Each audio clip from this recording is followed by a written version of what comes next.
Assalamualaikum warahmatullahi wabarakatuh. Alhamdulillah teman-teman semua, saya ucapkan rasa syukur yang sangat dalam kepada subscriber channel ini ya. Berkat support teman-teman semua itu saya mendapatkan semangat yang lebih tinggi, semangat yang luar biasa berkat dukungan dan support dari teman-teman semua.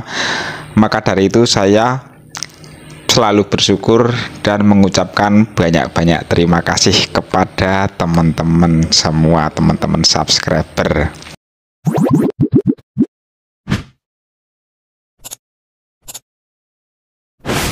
Dan jangan lupa ya, untuk yang baru melihat channel saya ini, yang baru menemukan channel saya ini, jangan lupa tinggalkan jejaknya, like dan subscribe ya sebanyak-banyaknya, agar saya semakin bersemangat memberikan tips dan trik bagaimana menyikapi aplikasi Facebook ini dengan baik dan benar. Insya Allah nanti teman-teman semua akan saya sampaikan berdasarkan pengalaman saya cara memperbaiki kinerja akun yang sudah pernah saya lakukan. Akun saya itu rusak parah ya, total. Pengalaman saya ini adalah pengalaman saya membuat akun yang rusak, yang tidak bisa tidak bisa berkembang, sehingga dia itu jangkauannya sangat sangat kecil. Banyak sih yang sudah saya lakukan, dari cara saling support, saling follow balik, saling berkomentar di postingannya teman-teman semua, biar nanti, maksud saya biar rame konten-konten saya gitu ya. Pernah saya lakukan seperti itu semua. Jadi pasti teman-teman yang sedang menonton video ini juga mengalami hal yang sama ya, suka saling support ya, saling berkomentar biar postingannya itu rame, biar nanti jangkauannya makin hebat. Tapi ternyata tidak teman-teman. Kita itu konten kreator ya, kita jangan terlena karena perbuatan saling support terus teman-teman. Coba ya kita perhatikan, kalau konten kita itu tidak kita benahi prosedurnya ya seperti itu, nanti justru algoritma kita rusak. Karena kita membuat pondasi yang keliru teman-teman. Pondasinya keliru, kita membangun saling support, saling berkomentar, saling follow. Seperti itu sih kebanyakan pemula itu. Saya juga pemula, saya juga masih belajar teman-teman. Alhamdulillah saya perbaiki ya, sudah ada sebulan itu. Awalnya sepi parah banget, tapi lama-lama ada juga sih komentar yang masuk tanpa kesalingan, tanpa balas budi. Intinya saya sudah mendapatkan pengikut-pengikut alami gitu ya, pengikut-pengikut bener-bener dia itu suka dengan konten saya, bukan karena saya mencari-cari pengikut, saya cari-cari gitu teman-teman, istilahnya begitu. Memang sih di akun Facebook profil itu disarankan kita saling interaksi gitu, interaksi keluar mengomentari postingannya orang lain, itu disarankan Facebook. Saya membaca tulisannya sih, untuk prakteknya itu ini kan Facebook gitu ya, beda dengan YouTube. Tapi ya kita harus bisa mengontrol ya, jangan kita terlalu tenggelam di situ, suka berinteraksi, membangun interaksi yang tidak otentik gitu. Nanti pengikut kita itu bener-bener pengikut-pengikut yang kita dapatkan, dia itu mengharap imbalan teman-teman. Jangan seperti itu, kita capek nanti kalau kita mengharap imbalan terus. Perbuatan kita kita harus berkomentar, yang lewat di beranda itu kan dia itu pengikut kita juga, kita komentari terus gitu ya. Kita paksakan, kalau kita nggak komentari nanti kita nggak ada yang berkomentar gitu ya. Kita capek kalau begitu terus teman-teman. Bahkan algoritma juga tidak akan membuat sistem akun kita itu tidak sesuai apa yang kita harapkan. Interaksinya tinggi ya. Pernah nggak teman-teman mengalami interaksinya tinggi sampai puluhan ribu, sedangkan jangkauannya hanya ribuan? Kita itu mau berinteraksi atau mau mencari jangkauan teman-teman konten di Facebook ini? Kita itu mau jadi kreator atau mau jadi tim dukungnya aja? Kita mau didukung apa kita hanya mendukung saja teman-teman? Coba berpikir secara akal sehat ya. Kita itu jadi konten kreator teman-teman, cari penghasilan, bukan kita mensupport orang terus-menerus tanpa memikirkan konten kita ya. Jadi kesalahannya itu teman-teman, kita tanpa memikirkan akun kita yang seharusnya kita itu perbaiki. Kita harus terus perbaiki dan perbaiki terus teman-teman. Seperti itu ya. Saya bercerita berdasarkan pengalaman saya membangun akun yang rusak dengan kesalingan ya. Keseringan, sesekali sih kita itu mensupport pengikut kita itu nggak salah teman-teman, nggak disalahkan, bukannya nggak diperbolehkan, boleh ya teman-teman, tapi jangan keseringan. Coba buat teman-teman yang suka keseringan itu akunnya seperti apa, kalau nggak dapat pelanggaran penghasilannya seperti apa teman-teman. Saya yakin akun Suhu itu yang sudah mandiri, akunnya yang sudah jadi, dia itu anti banget, dia itu suka saling balas budi, apalagi dia suka berkomentar di pengikutnya, yang suka berkomentar di postingannya itu jarang melakukan itu teman-teman. Sekali-sekali nggak apa-apa ya, mungkin ada dia udah dipertimbangkan karena mungkin memang sesekali gitu, tapi nggak keseringan teman-teman, karena dampaknya nanti akunnya rusak. Karena setiap dia melakukan komentar di postingannya pemula pasti akan ada booster ya, akan menciptakan seperti booster, ada notifnya itu ya, notifnya di akun-akun yang mengikutinya itu nanti disarankan juga sama sistem supaya ikut nimbrung, makanya menjadi booster teman-teman ya, seperti itu pengalaman saya. Jadi itu nanti akan apa ya, menciptakan akun pemula itu menjadi lebih rame dalam waktu akun Suhu itu mampir berkomentar di postingannya pemula.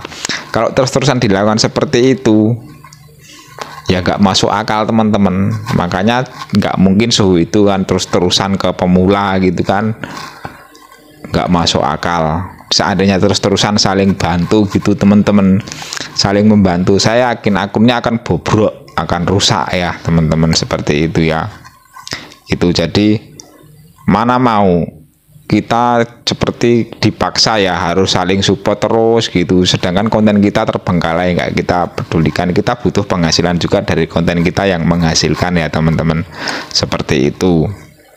Jadi kita itu kalau memperbaiki akun kita itu ya, yang pertama ada di konten kita teman-teman. Kita interaksi boleh sih, nggak dilarang, saling support boleh sesekali, jangan keseringan itu ya. Jangan biasakan, jangan ciptakan keseringan nanti datanya menumpuk ya. Perilaku kita itu nanti datanya menumpuk. Kalau sudah terdeteksi sistem kita berperilaku tidak wajar, tidak sehat, tidak autentik, bahaya nanti teman-teman, pasti dapat pelanggaran ya, dapat perilaku. Kalau kita terkena PKM nggak bisa disembuhkan, intinya itu ya. Ada teman kita yang sudah kena PKM, gajinya gede padahal dia tidak bisa menerima gaji. Sampai sekarang pun masih ada yang gajinya ditahan, nggak bisa cair gitu ya. Sebenarnya sistem itu mau tegas lama-lama, tapi ini mungkin masih tunggu proses waktu saja ya, belum tegas ke semuanya, masih apa itu bertahap saja teman-teman. Kalau yang mainnya apa alami, dia jujur ya pasti lancar, meskipun ada keterlambatan gaji pasti lancar, pasti masuk teman-teman. Tapi kalau yang sudah saling support, saling apa itu, pokoknya udahlah, dijamin nggak aman teman-teman, gitu ya.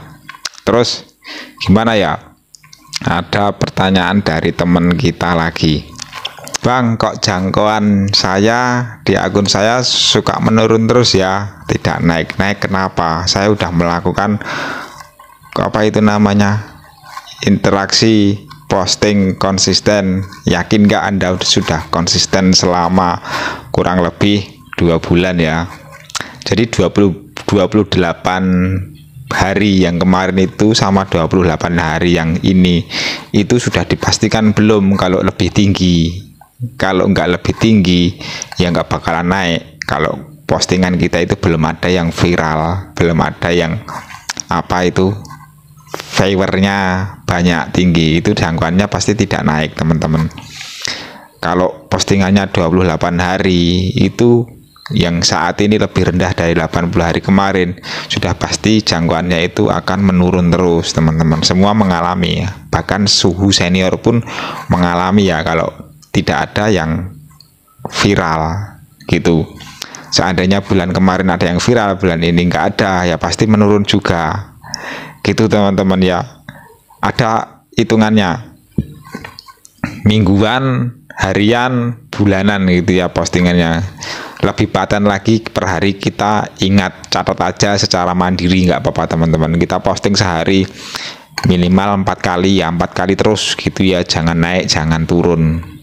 Naik sekali nggak apa-apa, tapi kalau udah naik ya pertahankan, jangan naik turun naik turun naik turun.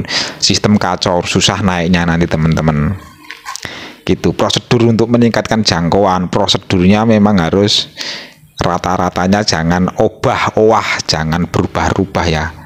Sistem itu kinerjanya itu karena kebiasaan, jadi dia bisa mendeteksi, nanti kita bisa diprioritaskan sistem terbaca algoritmanya karena kebiasaan, jangan dirubah-rubah terus kebiasaan kita ya. Itu saya yakin untuk akun-akun suhu-suhu itu pasti kalau melihat apa yang saya sampaikan di sini, pasti dia juga apa ya, mungkin sependapat gitu teman-teman. Kalau yang tidak sependapat juga nggak apa-apa, silahkan. Saya tidak memaksa untuk sependapat dengan apa yang saya sampaikan di sini ya. Jadi seperti itu. Menjadi konten kreator itu untuk hal seperti ini, nyampaikan pengalaman ya, dari pengalaman saya membangun. Ini perjalanan saya membangun teman-teman. Pengalaman saya dari yang buruk saya bangun, saya perbaiki. Alhamdulillah ada peningkatan ya. Meskipun akun saya belum rame gitu ya. Belum ramai, tapi akun saya itu udah dimonetisasi teman-teman. Saya melakukan cara ini, saya puas, saya aman. Karena apa? Merasa aman karena kinerja akun saya jujur, saya lakukan seperti ini, saya aman meskipun belum ramai. Sama-sama kita berjuang belajar gimana caranya supaya akun rame gitu ya. Tidak mudah teman-teman. Jadi skillnya konten kreator itu memang harus membuat konten yang menarik. Saya saja mengakui saya tidak nyepelekan kalau membuat konten yang menarik itu mudah gitu teman-teman. Saran saya, kita coba ya membuat yang sedang trending itu apa temanya gitu ya, kita buat, atau berita yang sedang trending kita buat teman-teman, biasanya bisa mendompleng gitu ya. Jadi seperti itu. Seandainya nanti akun saya rame, saya yakin gaji saya akan banyak. Gaji saya itu penontonnya aja masih sedikit tapi lumayan dolarnya masuk ya. Sudah ada puluhan, baru berapa bulan dari akun yang rusak loh ini teman-teman. Saya perbaiki akun yang rusak. Terus kalau yang suka tidak jujur, yang suka kesalingan, saling support, apakah gajinya memuaskan? Ya kita diskusi di sini ya, saling berkomentar di sini, nggak apa-apa teman-teman. Berkomentar yang sehat ya gitu. Boleh, udah resikonya saya dihujat atau apa jika saya salah gitu teman-teman. Intinya saya menyampaikan apa yang saya alami. Saya waktu mencari dolar, waktu saya suka saling support, dolarnya itu sering nol teman-teman, sering nol gitu loh. Setelah saya nggak saling support, dolarnya masuk lumayan, ada peningkatan gitu loh, alhamdulillah. Oke, mungkin gitu saja yang saya sampaikan ya teman-teman. Untuk yang sudah mendukung channel saya ini, saya ucapkan banyak terima kasih ya. Sekali lagi sangat terima kasih saya ucapkan, sehingga saya menjadi semakin semangat. Saya mendapatkan penghasilan juga di YouTube ya, di Facebook, di YouTube. Alhamdulillah saya mendapatkan penghasilan teman-teman. Saya beda dari konten kreator yang lain ya, meskipun nanti gaji saya gede, ada gajinya gitu ya, saya tidak akan menampakkan gaji saya di media sosial teman-teman. Itu ada hubungannya sama keyakinan ya, keyakinan kita memaparkan gaji di media sosial, berapa gajinya apalagi gede, itu kalau saya pribadi nggak pantas teman-teman ya.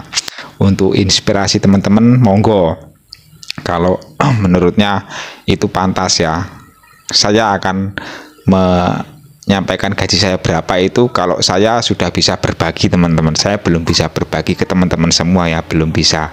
Jadi untuk apa saya memamerkan gaji saya gitu ya, seandainya saya nanti sudah gede gajinya gitu ya. Kalau saya itu memunculkan gaji sudah gede tapi saya tidak berbagi sama subscriber saya, sama pengikut saya, apakah bagus teman-teman? Nggak bagus juga kan ya. Harusnya kita lakukan, kita sudah bisa posting gajinya gede gitu kan ya, kita harus berbagi sama subscriber kita, sama pengikut kita teman-teman, seperti itu ya. Minimal kita pilihlah orangnya yang sering aktif atau apa gitu ya, yang kira-kira membutuhkan bantuan. Kalau keluarga saya sendiri aja masih banyak kekurangannya, apakah saya masih pantas untuk membantu orang lain? Kalau keluarga sendiri aja seandainya masih butuh, masih banyak kekurangan gitu, yang pertama kan harus keluarga dulu teman-teman ya, baru orang lain gitu ya. Tapi kalau saya, insya Allah saya tanpa memperlihatkan berapa gaji saya untuk mencari flexing, biar orang itu biar makin suka karena wah ini terbukti ini sukses, gajinya gede gitu ya.